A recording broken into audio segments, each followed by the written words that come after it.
आज के इस सेशन में साइंस से रिलेटेड क्वेश्चन को लेकर चलेंगे और साइंस का जो है वो ऑब्जेक्टिव क्वेश्चन सॉल्यूशन करेंगे, क्योंकि पिछला सेट में हम आपको 80 क्वेश्चन का सॉल्यूशन करवाए थे और वो काफ़ी इंपॉर्टेंट क्वेश्चन था। अभी जो ये सेशन शुरू करेंगे इसमें भी पहले हम आपको ऑब्जेक्टिव साइंस का शुरू करेंगे, फिर सब्जेक्टिव पे आएंगे, फिर मैथ्स का ऑब्जेक्टिव। ये जो क्रम है वो लगातार चलते रहेगा और हम लगातार आपके साथ रहेंगे, हम आपको छोड़ेंगे नहीं।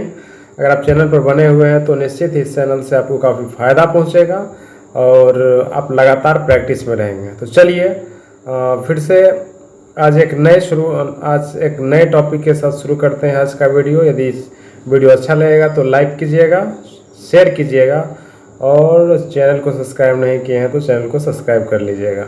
तो शुरू करते हैं आज के सेशन का पहला क्वेश्चन।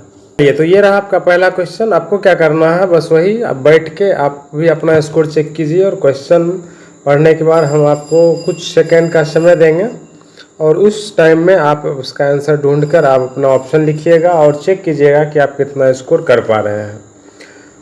चलिए तो स्टार्ट करते हैं। पहला क्वेश्चन है, प्रकाश के परावर्तन के कितने नियम हैं? चलिए इसका क्या आंसर होगा, फटाफट आंसर कीजिए।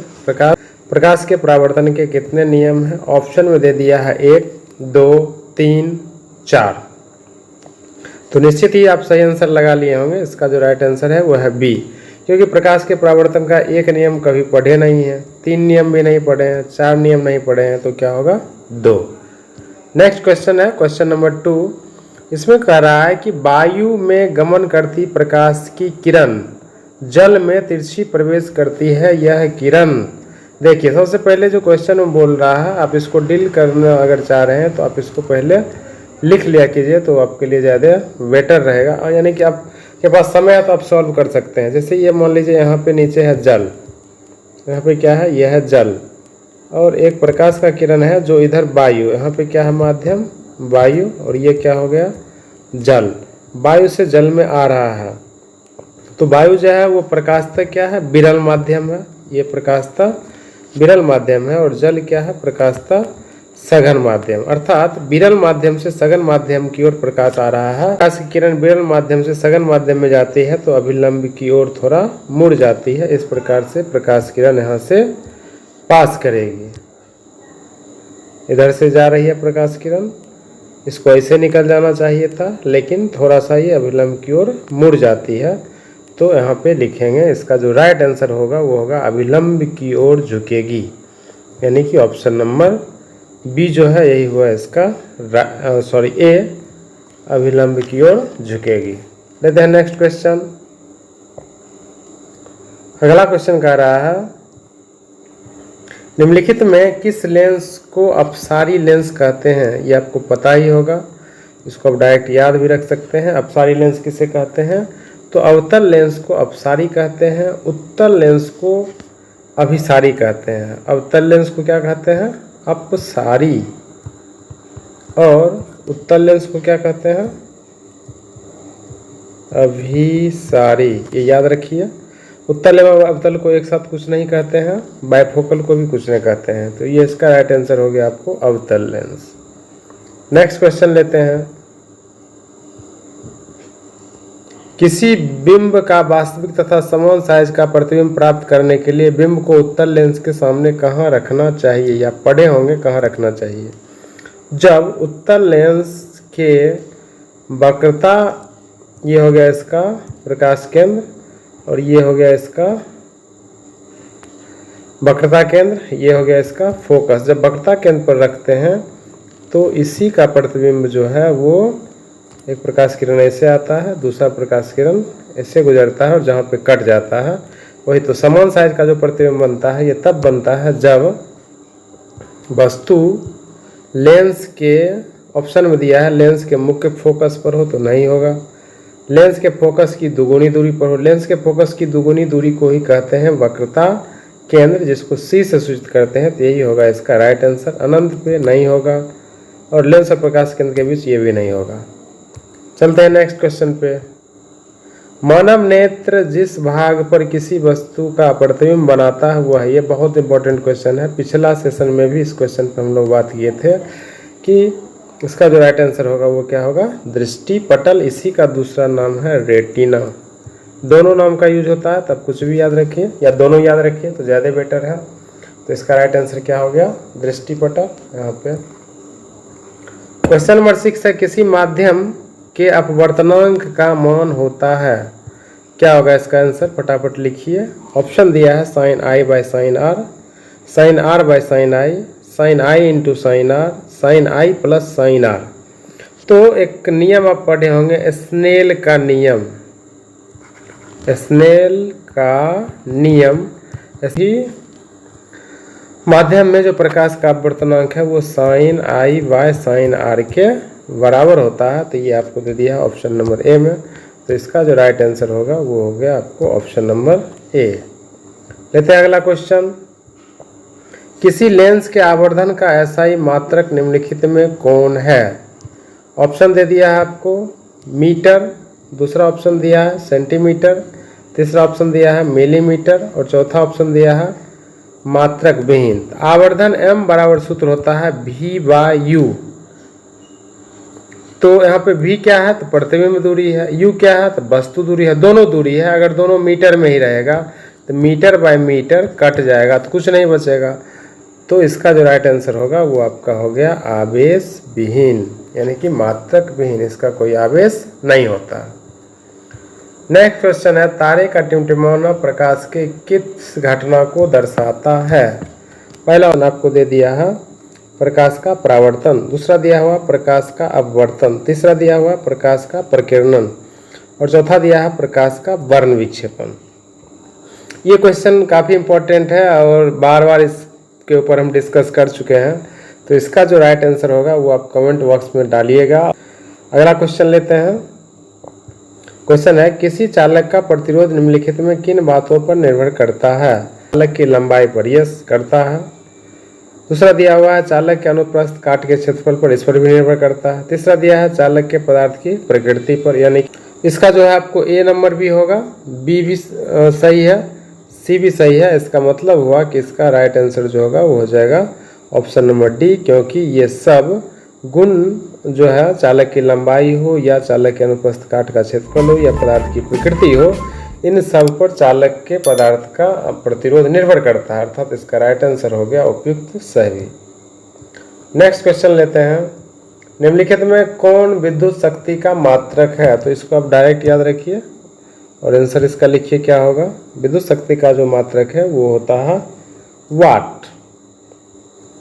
नेक्स्ट क्वेश्चन लेते हैं। विद्युत परिपथ में विद्युत धारा को मापने के लिए निम्नलिखित में किस युक्ति का उपयोग होता है। पिछला सेशन में भी इसका पे चर्चा किए थे। ये सब काफ़ी इंपॉर्टेंट क्वेश्चन है, तो इसको डायरेक्ट याद रखिए कि इसके लिए होगा आमीटर। नेक्स्ट क्वेश्चन है, फ्यूज के तार के लिए निम्नलिखित में कौन कथन सत्य है। ये काफ़ी इंपॉर्टेंट क्वेश्चन है, ये आपको पता भी रहना चाहिए, क्योंकि फ्यूज जो है वो बहुत इंपॉर्टेंट भूमिका निभाता है हमारे घर को सुरक्षित रखने में। किससे, तो विद्युत से। तो एक चीज़ आपको याद होगा कि उसका जो तार है वो बीच में ही गल जाता है। तो इसका पहला ऑप्शन आपको दिया है प्रतिरोध तथा गलनांक दोनों अधिक। अगर गलनांक अधिक होगा तो तार गलेगा ही नहीं और परिपथ में जो लगा हुआ प्रतिरोध है वो गड़ जाएगा, यानी कि ये आंसर सही नहीं होगा। प्रतिरोध तथा गलनांक अधिक, ये भी हो गया। गलनांक अगर अधिक रहेगा तो तार गलेगा ही नहीं, और जब तार गलेगा नहीं तो परिपथ में लगा हुआ उपकरण गल जाएगा, तो ये भी गलत हो गया। तीसरा है प्रतिरोध अधिक तथा गलनांक कम होना चाहिए। ये लग रहा है हो सकता है, तब तक फिर डी ऑप्शन भी दे चेक कर लीजिए। प्रतिरोध तथा गलनांक दोनों कम होता है, प्रतिरोध तथा गलनांक दोनों कम होगा। तो यहाँ पे अगर प्रतिरोध कम होता है तो वो जल्दी हिट नहीं होगा और गलने में थोड़ा सा उसको प्रॉब्लम होगा, इसलिए इसका राइट आंसर हो गया ऑप्शन नंबर सी, यानी कि प्रतिरोध क्या होना चाहिए अधिक और गलनांक क्या होना चाहिए कम, ताकि प्रतिरोध के कारण वो उस पर हीट उत्पन्न हो और गलनांक के कारण फ्यूज का तार गल जाए। नेक्स्ट क्वेश्चन है, निम्नलिखित पदार्थों में कौन चुंबकीय पदार्थ नहीं है। वैसे पदार्थ जिसको चुंबक अपनी ओर आकर्षित करता है उसको कहते हैं चुंबकीय पदार्थ। तो लोहा तो ऑलरेडी चुंबक आकर्षित करता है, निकेल को भी आकर्षित करता है, कोबाल्ट को भी करता है, लेकिन पीतल को आकर्षित नहीं करता है। तो इसका राइट आंसर हो गया पीतल, यानी कि पीतल के संपर्क में यदि लोहा को रखेंगे तो वो उसको, चुंबक को रखेंगे तो चुंबक उसको आकर्षित नहीं करेगा, इसलिए इसका राइट आंसर हो गया पीतल। नेक्स्ट क्वेश्चन लेते हैं, क्वेश्चन नंबर 14। आज के सेशन में हम लोग 20 क्वेश्चन करेंगे और ये 20 क्वेश्चन अगर आप तैयार करते हैं तो नो डाउट 10 क्वेश्चन आपको एग्जाम में देखने को मिल जाएगा, इसलिए सेशन को पूरा देखिए और सारे क्वेश्चन को तैयार करने का कोशिश कीजिए। नेक्स्ट क्वेश्चन आपको दे दिया है, किसी विद्युत धारावाही सीधी परिनालिका के भीतर चुंबकीय क्षेत्र का मान क्या होता है। तो यहाँ पे आपको ऑप्शन दे दिया है, 0 होता है, इसके सिरे की ओर जाने पर घटता है, इसके सिरे की ओर जाने पर बढ़ता है, सभी बिंदुओं पर समान होता है। तो पूछ रहा है उसके अंदर क्या होगा, तो परिनालिका के अंदर जो है चुंबकीय क्षेत्र का मान वो क्या होता है, 0 होता है। ये हो गया इसका राइट आंसर। नेक्स्ट क्वेश्चन लेते हैं, विद्युत धारा के चुंबकीय प्रभाव का खोज किसने किया। तो क्लास 10th के फिजिक्स में ये ऑलरेडी दिया हुआ है। एम्पियर का चर्चा है ही नहीं, फेराडे का भी नहीं है, बोर का नहीं है, किनका है, तो ऑस्टेड का। तो इसका राइट आंसर हो गया Oersted, option number A. Next question है, निम्नलिखित में से कौन जैव मात्रा ऊर्जा का स्रोत नहीं है। जैव मात्रा मीन्स जीव जंतु के सड़ने गलने से जो नहीं बना है। तो ऑप्शन दिया आपको लकड़ी, गोबर गैस, नाभिकीय ऊर्जा और कोयला। लकड़ी ऑलरेडी हो गया जैव मात्रा, जीव जंतु तथा पेड़ पौधे के अंतर्गत जीव जंतु तथा पेड़ पौधे से जो प्राप्त होता है ऊर्जा का स्रोत, उसको हम लोग कहते हैं जैव मात्रा ऊर्जा। तो लकड़ी होगा। गोबर गैस ये ऑलरेडी जीव से प्राप्त होता है। कोयला ये पेड़ पौधे तथा जीव जंतु के सड़ने गलने से प्राप्त होता है, लेकिन नाभिकीय ऊर्जा जैव मात्रा से प्राप्त नहीं होता है। तो इसका राइट आंसर हो गया option number C. Next question है, Na2SO4 plus BaCl2 equal to BaSO4 plus 2NaCl का उपयुक्त अभिक्रिया निम्नलिखित में किस प्रकार की अभिक्रिया है। ऑप्शन दे दिया है आपको, संयोजन अभिक्रिया, द्विविस्थापन अभिक्रिया, वियोजन अभिक्रिया, विस्थापन अभिक्रिया। ठीक है, अभिक्रिया को ध्यान से देखिए। यहाँ पे हम देख रहे हैं Na के साथ यहाँ पे SO4 है, लेकिन अभिक्रिया के दौरान Na से SO4 अलग हो जाता है ना। Na के साथ Cl अभिक्रिया, Na के साथ Cl जुड़ जाता है और SO4 के साथ Ba जुड़ जाता है। यहाँ पे हम देख रहे हैं कि एक दूसरे Na और Ba क्या किया, एक दूसरे का स्थान में परिवर्तन कर लिया। तो संयोजन अभिक्रिया करते हैं जब 2 या 2 से अधिक तत्व या अणु एक दूसरे से जुड़कर एक नए यौगिक का निर्माण करते हैं। तो यहाँ पे वैसा नहीं है। द्विविस्थापन है तो द्विविस्थापन अभिक्रिया करते हैं जिसमें 2 जो तत्व हो या मूलक हो वो अपने स्थान का आदान प्रदान करता है। वियोजन कहते हैं जब एक तत्व कई तत्वों में टूट जाता है, एक से अधिक तत्वों में टूट जाता है, उसको कहते हैं वियोजन। और विस्थापन कहते हैं जो एक दूसरे एक का स्थान ग्रहण कर ले और उसको हटा दे, किसी मूलक का या आयन का स्थान ग्रहण करे और उसको हटा दे, उसको कहते हैं विस्थापन। लेकिन यहाँ पे हम देख रहे हैं स्थान का अदला बदली हो रहा है, तो जिसमें स्थान का अदला बदली होता है उसको हम लोग कहते हैं द्विविस्थापन अभिक्रिया, या इसको उभय विस्थापन अभिक्रिया भी कहते हैं, या अंग्रेजी में बोलते हैं डबल डिस्प्लेसमेंट रिएक्शन। तो इसका राइट आंसर हो गया option number B. Question number 18 है, अम्लीय वर्षा के जल का पीएच क्या होना चाहिए। तो अम्लीय वर्षा के जल का जो पीएच है वो होता है 5.6 से कम। ये 5.6 निश्चित तो हो ही नहीं सकता है। 5.6 से अधिक होगा तो फिर वो अम्ल का शक्ति उसके अंदर नहीं रहेगा। 7 न्यूट्रल होता है तो ये नहीं होगा। तो इसका राइट आंसर हो गया 5.6 से कम, क्योंकि हम लोग जानते हैं कि अम्लीय वर्षा में जो है वो H2SO4 और HNO3 जल के साथ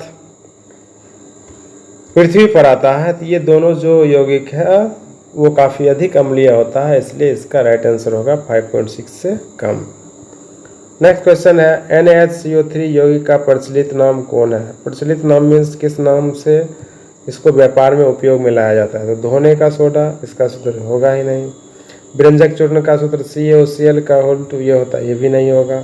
सोडियम कार्बोनेट NaCO3 होता है, लेकिन यहाँ पे NaHCO3 का Na2CO3 होता है, लेकिन यहाँ पे है NaHCO3, तो ये भी नहीं होगा। तो इसका राइट आंसर हो गया बेकिंग सोडा।